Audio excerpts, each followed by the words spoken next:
This is News Director Bob Ulm, and my guest for this weekend's edition of Community Focus is a 2013 graduate of Delphus Jefferson Senior High School, current junior at Bowling Green State University. Delphus native Zach Ricker joins me in studio this weekend. On these programs over the past several months, we've done a number of interviews that involve efforts to help those who are dealing with issues like anxiety and depression. Well, my guest this weekend has personal experience with both of those and is attempting to do something about it to make folks in our community, in our area, aware that there is help when help is needed. Zach, first of all, thanks so much for joining us. Tell our audience, if you will, a little bit about your own personal struggles with anxiety and depression. When did they start to affect you?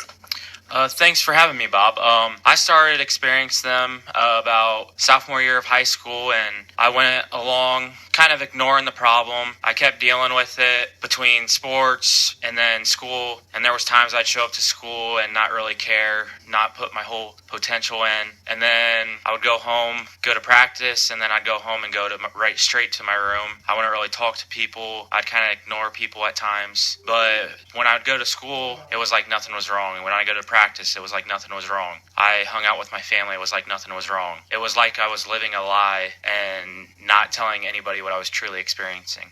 So how bad did the problem get? Obviously, it continued after graduation from high school.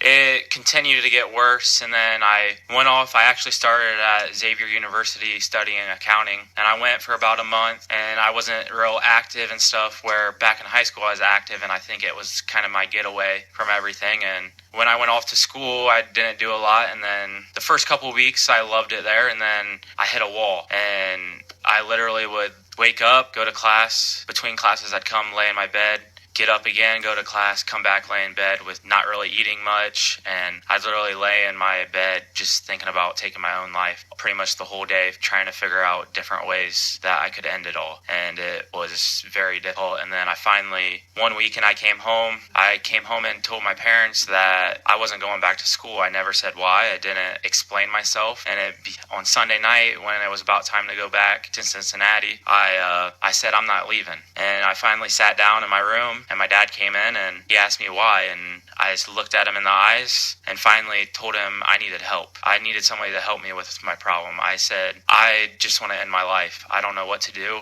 and I'm not going back. So then they finally did what I thank them for doing, and they went and got me help. They took me to my family physician, and then we went to a counselor, and we figured out a way to start taking the steps towards supporting me and making my health better and making it so I can enjoy my life. How long did it take from the time that you were willing to admit there was a problem until you feel like you have turned the corner, perhaps, Zach?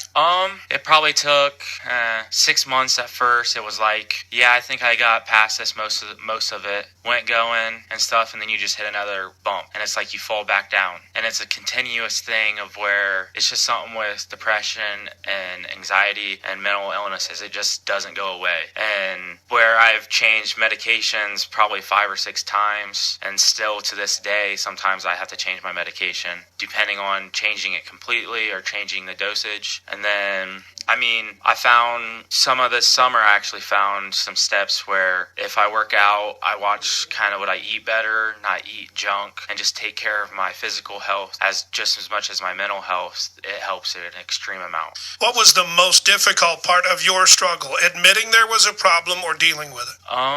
I would say admitting there was a problem was one of the toughest things. Looking your parents in the eyes and with tears in your eyes and telling them that you didn't want to be alive and that you just wanted to be gone for good, that you felt there was no other way out and you felt like you were letting them down. Out of your struggles with anxiety and depression, you're attempting to make other folks in the community, other young people, other adults know that there is the kind of help that you received available out there through an organization you're calling S.H.Y. Explain exactly what that is and what you hope to do. S.H.Y, the basis of it, I started it back in middle of May about. What I'm doing is I'm offering to go around and speak at different schools, organizations, clubs, churches, just about anything. Honestly, I've even offered to sit down with even families if they feel the need to have somebody that's been through it and can help them kind of understand more, and also help them find somebody that can help them in the professional part. And what I'm doing is I'm going to tell my own story when I go these places, and then also tell my perspective of what I've dealt with and help show people that they aren't alone and that there is help out there.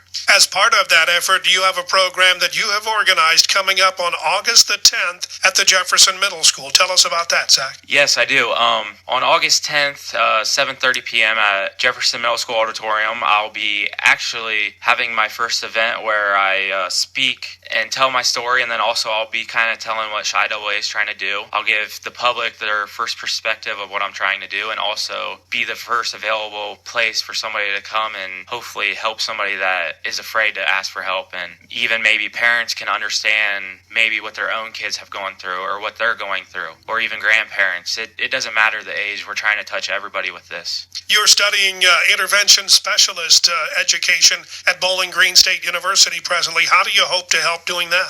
I've kind of fell in love with it from the beginning. About high school, I helped out a little bit, and it's just something I've had a passion for. And I feel these kids, so many people let them go and don't care. They get pushed to the side in schools. They're not really a focus in the school because they feel they don't give them expectations, really. And I have high expectations for kids, and I believe that they can do a lot of things people don't give them the opportunity to do, and they know it themselves, but they don't have somebody to lead them. So on August 10th at 7:30, you're inviting the public to come to the middle school. Who do you hope will attend the program, Zach? Yes, I'm inviting the public.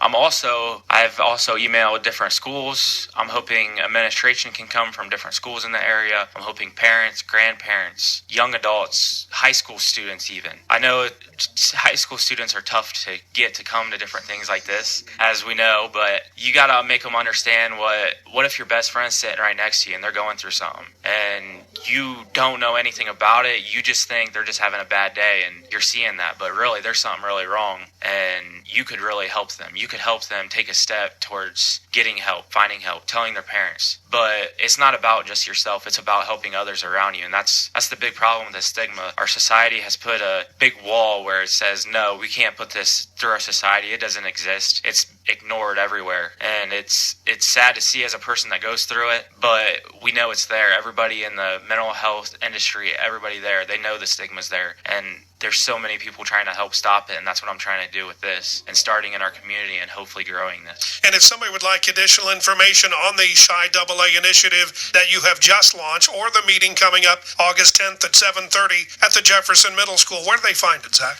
They can find it on S.H.Y on our page on Facebook. There's quite a bit of information on there. We're still kind of messing with things since it's early, but you can also message me on there. I have my phone number on there. I'm gladly to speak with anybody that wants to talk about it, because it is something that a lot of people won't talk about, and I'm willing to do whatever I can to help, whether that's finding professionals to help you, helping you understand that there are other people that go through it. My guest for this weekend's edition of Community Focus, Delphos resident Zach Ricker, who's been talking about an initiative he's called S.H.Y and a meeting coming up next month at the Jefferson Middle School. Zach, thanks so much for your time joining us for Community Focus this week, and best of luck to you. Thank you, Bob. This is News Director Bob Ulm, and my guest for this weekend's edition of Community Focus is a 2013 graduate of Delphos Jefferson.